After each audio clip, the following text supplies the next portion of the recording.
అంబర్పేట గ్రామంలో డెంగ్యూ వ్యాధితో పలువురు బాధపడుతుండగా హుటాహుటిన వివిధ శాఖల సమన్వయంతో వైద్య బృందం శనివారం అంబర్పేట గ్రామాన్ని చేరుకుని డెంగ్యూ రావడానికి ప్రధాన కారణమైన నీరు నిల్వ ఉండే స్థలాలను గుర్తించాలని, నీరు చేరకుండా చూసుకోవాలని, పరిసరాలు పరిశుభ్రంగా ఉంచుకోవాలని, ఎలాంటి జ్వరం వచ్చినా వెంటనే వైద్యులను సంప్రదించి వైద్యుల సలహాలు తీసుకోవాలని ఉప వైద్యాధికారి శ్రీనివాస్ తెలిపారు. ఈ సందర్భంగా డెంగ్యూ వ్యాధి సోకకుండా గ్రామంలో పలు చర్యలు చేపట్టి డెంగ్యూ నివారణ కోసం బ్లీచింగ్ పౌడర్ వేయడంతో పాటు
పదహారు ఎవరో కూర్చోరు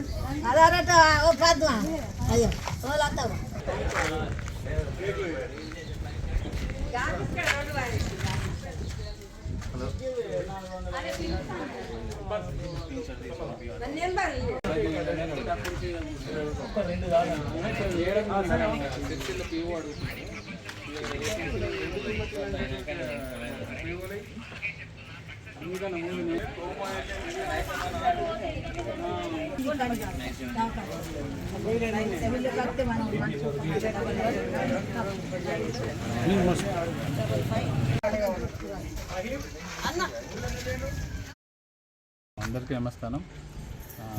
నిన్న జరిగిన డెంగ్యూ టెస్ట్లకు సంబంధించి మనకు 2 పాజిటివ్ రావడం జరిగింది అంబర్పేట.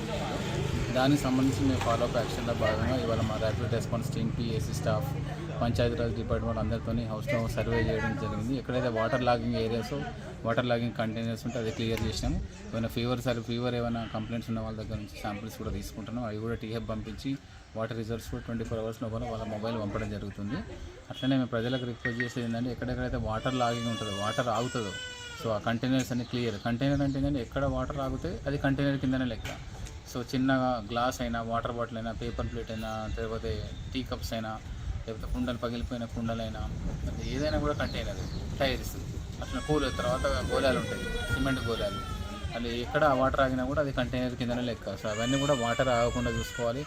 తోక పురుగులు లాంటివి ఏమైనా ఉంటే మాత్రం అవే ముందు మనకు దోమల్లాగా పెరిగి డెంగ్యూ దోమలు అవే వాటి లార్వానే మనం తోక పురుగులు అంటాం. సో అవన్నీ 1 week లోపల పెరిగి అందరినీ కుట్టే అవకాశం ఉంటుంది. దానివల్ల డెంగ్యూ వచ్చే అవకాశాలు ఉంటాయి. కాబట్టి వాటర్ లాగింగ్ కాకుండా చూసుకోవాలి, డ్రైనేజ్ బ్లాక్ కాకుండా చూసుకోవాలి, చెత్త చెదారం మన డ్రైనేజ్లో పడేది, మంచి పౌష్టికారం తీసుకోవాలి. కానీ కొంచెం ఫీవర్ ఉన్న ఆరోగ్య సిబ్బందిని సంబంధించి మనకు సమీపంలో పిహెచ్సి కానీ సబ్ సెంటర్ కానీ వెళ్తే వాళ్ళు సలహాలు ఇస్తారు. పిహెచ్సిలో కూడా మనకు టెస్టులు ఉన్నాయి, టీహెబ్లో కూడా మనకు 112 రకాల టెస్టులు ఉన్నాయి. సో డెంగ్యూ సీజనల్ వ్యాధులకు సంబంధించిన అన్ని టెస్టులు కూడా, లైక్ మనకు డెంగ్యూ టెస్ట్ కానీ, మలేరియా టెస్ట్ కానీ, చికెన్ టెస్టులు కానీ, టైఫాయిడ్ టెస్టులు కానీ అన్నీ అవైలబుల్ ఉన్నాయి. ప్రభుత్వ సర్వీసెస్ అందరూ ఉపయోగించుకోవాలి. కొంచెం ఫీవర్ వచ్చినా కూడా సమీపంలోని ఆరోగ్య కేంద్రానికి వెళ్తే టెస్ట్ చేయడం జరుగుతుంది.